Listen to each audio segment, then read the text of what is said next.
तो होमीज आज हम स्टार्ट करने वाले हैं एक न्यू मानवा को। बट ये कोरियन नहीं है, ये चाइनीज है। इसके अलावा तुम्हारी फीड की तो पता नहीं, लेकिन मेरी फीड में इसकी एडिट्स काफी आ रही थी। मेरी पूरी फीड इसी की एडिट से बढ़ी है, इसी मानवा की एडिट से। और उन सभी एडिट्स में से सबसे ज्यादा इंकरेज करती है मुझे ये clip. I would rather let the world down than be let down by the world. What kinship, friendship, love, these are but an ornament in life. How can they compare a man's great ambition? The higher-ups praise the values and morals. Those are just tools to maintain their rule. If one is restrained by these, how can they achieve anything? तो हाँ, इस edit को देखकर मैं ये सोच रहा था ऐसा क्या है इस कैरेक्टर में, और सीसीपी कौन है जो इसे बैंड करेगी। और फिर मुझे पता लगता है सीसीपी का मतलब है चाइनीज कम्युनिस्ट पार्टी। बेसिकली ये एक टाइप का सेंसर बोर्ड है चाइना का, और ये मानवा भी चाइनीज है, जिसका रियल ओरिजिन एक वेब नॉवल है। Over 2334 plus chapters. भाई साहब इतनी लंबी है, फिर भी ये फेमस है। बट हाँ, मैं वेब नॉवल एक्सप्लेन नहीं करूंगा, मुझे इसका एक मानवा वर्जन मिला है तो मैं उसे एक्सप्लेन करूंगा, जिसके 96 चैप्टर हैं और बाकी का स्टेटस ऑनगोइंग है। इसके अलावा अब तक तो तुम समझ ही गए होगे, मैं बात कर रहा हूँ most dark and demonic protagonist Feng yuan की नॉवल रेवरेंट इंसैनिटी की। और हाँ, वीडियो स्टार्ट करने से पहले डिस्क्लेमर, इसकी स्टोरी काफी सीरियस है और लाइफ रिलेटेबल होने वाली है। तो तुम सब में से जो सिर्फ एक्शन को पीक मानते हैं तो सॉरी ब्रो, ये तुम्हारे ऊपर से जाने वाली है। बिकॉज मैं ये नहीं कह रहा कि इसमें एक्शन नहीं है, बट मैंने अभी बस इसके 5 चैप्टर ही पढ़े हैं और इस बंदे की जो अभी तक एक्शन तो देखने नहीं मिला हुआ है, बट हाँ, इस बंदे की जो बात होती है, मतलब 2 लाइन का भी मतलब जो है लाइफ और डेथ के बराबर होता है। वो कैसे, वो तो तुम वीडियो में आगे पता चल ही जाएगा। तो फिर इस मानवा के चैप्टर 1 को स्टार्ट करते हैं, जिसकी स्टार्टिंग में हम देखते हैं इस मानवा के मेन लीड फेंग युआन को, जो अपने एज के सबसे बुरे स्टेज पर है, बूढ़ा हो रहा है वो। और फिर हम सुनते हैं इसके आसपास के लोगों की आवाज जो बोल रहे होते हैं, इस डीमन को मार डालो, इसने मेरे पूरे खानदान को खत्म कर दिया। इसने उस स्प्रिंग एटम सिसाडा को कल्टीवेट करने के लिए पता नहीं कितने इंसानों को मार डाला। इसकी गलतियों को तो स्वर्ग भी माफ नहीं कर सकता। और फिर हम देखते हैं एक क्राउड को जो फेंग युआन को मारने आए होते हैं, और ये मारने जो आए हैं ये बोलते हैं, आज तुम्हें मारने के लिए हम यहाँ इकट्ठे हुए हैं, आज तुम्हें हम यहाँ मार के जस्टिस करेंगे और यही तुम्हारा अंत है। तो वो स्प्रिंग आर्टुमम सिसाडा हमें दे दो। इसके बाद वाले सीन को देखकर ही मुझे फेंग युआन के ऑरा का पता चल गया। मतलब जिस बंदे के अपने एज के लास्ट स्टेज में होने के बाद भी इतने सारे क्राउड को आना पड़े उसे मारने के लिए, और उस पर भी इस बंदे को देखकर लग रहा है कि इसकी शक्ल पे कहीं डर या पछतावा है, बट इसकी इस हालत में भी इसके अपीयरेंस और इसके बस आंखें थोड़ा सा ऊपर करके देखने से ही लिटरली पूरे क्राउड में खौफ आ जाता है। और जो बोल रहे थे ना वी किल हिम, वही लोग सबसे पीछे हटते हैं। और इधर हमारा फेंग युआन कहता है, जस्टिस, तुम सब तो पाखंडी हो, तुम बस मेरा ट्रेजर चुराना चाहते हो इंसानियत और इंसाफ के नाम पर। और फिर फेंग युआन, ये शायद वो अपने मन में बोल रहा है, I am not sure, but ढलता सूरज पहाड़ों के पीछे अस्त हो रहा है, सर्दियों के चांद के निकलने से पहले बसंत की हवाएं चल रही है, जैसे वो कह रही हो सुबह के साथ जो उगता है रात के अंधेरे के साथ धूल में मिल जाता है। जीत और हार के वो झूठे बंधन जो हमें इस झूठी दुनिया से बांधे रखते हैं, एक बार पीछे मुड़ के देखने से ही व्यर्थ हो जाते हैं। वेल दिस लाइन, गॉश, जानता हूँ काफी लोगों को ये लाइन समझ नहीं आई होगी। कोई ना, मैं हूं ना। तो वो मरने वाला है और वो अपने लास्ट मोमेंट में भी जो उसे मारना है उनको एक तरह से ट्रोल करते हुए कह रहा है, जिसमें सुबह के साथ उठना रिफ्लेक्ट करता है लाइफ के उस स्टेज या बिगनिंग को, जिस स्टेज में हमारे पास उम्मीद बहुत होती है और हर चीज का मतलब होता है। रिफ्लेक्शन है होप और क्लैरिटी का, और रात के साथ धूल में मिल जाने से उसका मतलब है डेथ या जिंदगी के उस स्टेज का जहां हमारी से प्यारी चीज का कोई मतलब नहीं है। शायद ये सबको समझ में आ गया होगा। जो लास्ट वाली लाइन थी, ये सभी फीलिंग जो हमें इस झूठी दुनिया से जोड़ती हैं, एक बार लाइफ के तुम उस स्टेज पे पहुंच जाते हो जिसपे ये तुम एक बार सोच के देखो, जैसे अब तुम बड़े हो गए और तुम बचपन की अपनी कुछ बात को सोच के हंसते हो कि यार ये तो बेमतलब की थी।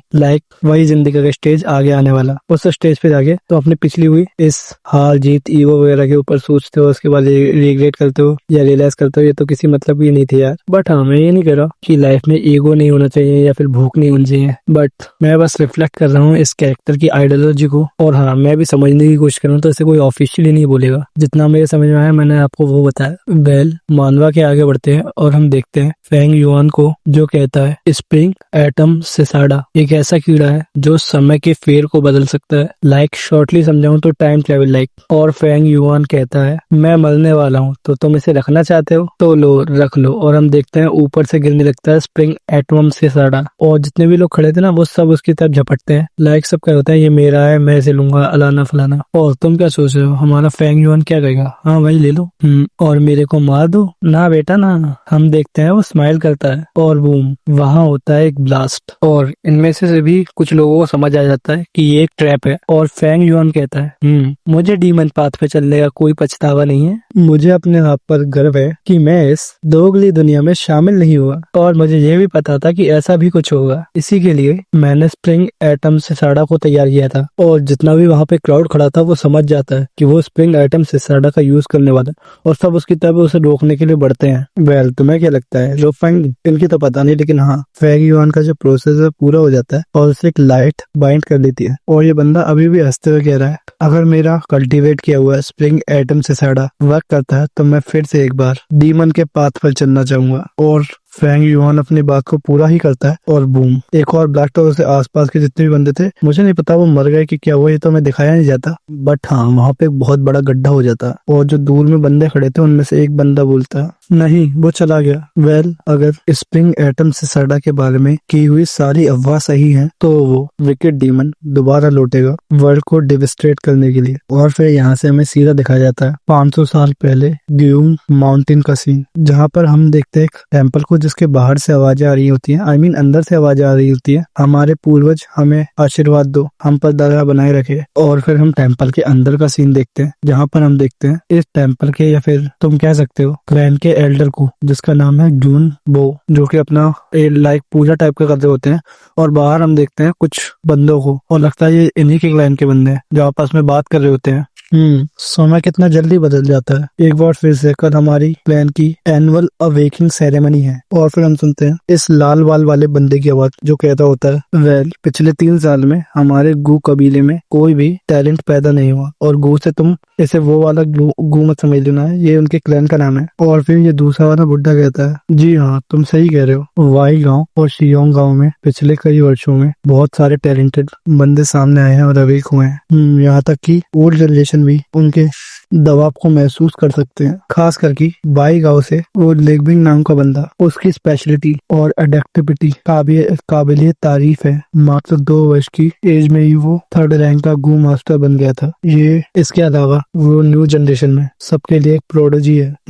बट इस साल हमारे गांव में भी नई उम्मीदें हैं। खास करके मैंने रूमर सुने हैं युवांग नाम के लड़के के बारे में। वो एक पैदाइशी जीनियस है। पैदा होते ही वो बोलना सीख गया था। मात्र 3 मंथ की उम्र में वो भागने लगा था। इसके अलावा 5 साल की उम्र में वो कविताएं लिखने लगा था। और फिर वो एल्डर कहते हैं हाँ, ये बात सही है, मैंने उसकी काफी कविताओं के बारे में सुना है। इसमें कोई शक नहीं कि वो एक जीनियस है। और इधर से जो क्लैन एल्डर है वो भी इनकी बात दरवाजे के पीछे से सुन ही रहे होते हैं। और जो बाहर लोग खड़े थे वो बात करने लगते हैं। भले ही वो एक जीनियस है, लेकिन ये बहुत दुख की बात है कि उसके जैसे एक जीनियस के परिवार में वो अकेला है और उसका भाई है। बड़ी छोटी ही उम्र में उसके माता और पिता का देहांत हो गया था। फिलहाल वो अपने चाचा और चाची की देखरेख में है। अगर वो उसे ढंग से पाले तो इसमें कोई शक नहीं है कि वो एक प्रोटेजी बन के निकलेगा, एक बेहतरीन वॉरियर। और फिर हम सुनता है ग्रेट लॉर्ड एल्डर के मन की बात, जिसमें वो कह रहे होते हैं फोंग फैमिली के प्रतिभाशाली व्यक्ति वो जरूर फेंग युआन की बात कर रहे होंगे। इसमें कोई शक नहीं है, उसमें काफी पोटेंशियल है। अगर वो रैंक 1 को हासिल करता है तो वो हमारे कबीले का नया स्टार बन जाएगा। और फिर एल्डर बाहर आते हैं और सबसे कहते हैं कल से प्रतियोगिता शुरू होने वाली है, तो सब लोग अच्छे से आराम कर ले। और हाँ, अब मैं तुमसे एक खुल के बात करने वाला हूँ। आप सब जितना चाहे उतना फ्रैंक हो सकते हैं, बट सबको अपनी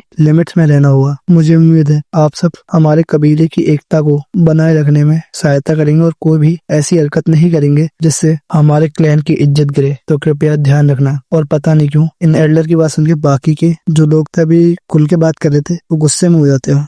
लगता है इनमें आपस में बनती नहीं है। जिसके बाद सब चले जाते जाते हैं और एल्डर अपने कमरे में आ जाते हैं, जिसके बाद वो एक खिड़की के पास जाते हैं और देखते हैं बाहर बारिश हो रही है। और यहाँ एल्डर कहते हैं लगता है हेवन को भी रेस्ट नहीं मिल रहा है। और फिर हम देखते हैं खिड़की के बाहर का सीन और dam look at the beauty. तुम्हें नहीं पता लेकिन मुझे डार्क वेदर और बारिश का मौसम काफी ज्यादा पसंद है। और फिर ये सीन शिफ्ट होता है और हम देखते हैं एक लड़की को, और तुम सब समझ ही रहे होगे फेंग युआन का जो स्प्रिंग एटम सिसाडा था वो वर्क कर जाता है और युआन अपने बचपन की बॉडी में वापस लौट जाता है और बिकॉज उसके बाद अपनी सारी मेमोरीज है। और फेंग युआन कहता है मैंने कर लिया, ये ग्यू मार्टिन है 500 साल पहले का, तो मेरा बनाया हुआ स्प्रिंग एटम से सारा वर्क कर गया। मैंने उसे काफी जल्दी में बनाया था लेकिन उसका वर्क शानदार है। तो वो लोग मुझे खाई के किनारे ढकेलना चाहते थे और वो सोचते कि मेरा अंत हो जाता। इस दुनिया में कभी भी किसी के लिए अंत नहीं है। जब जब मैं आगे बढ़ना चाहूंगा तो मेरे सामने रास्ता अपेयर होगा। हालांकि अपनी इस सिचुएशन में मुझे फिर से शुरू करना हुआ, बट कोई ना, मुझे फर्क नहीं पड़ता। मैं डेविल के पाथ पे चलने के लिए दोबारा से तैयार हूँ, वो भी बिना कोई पछतावे के। और लुक एट द पैनल भाई।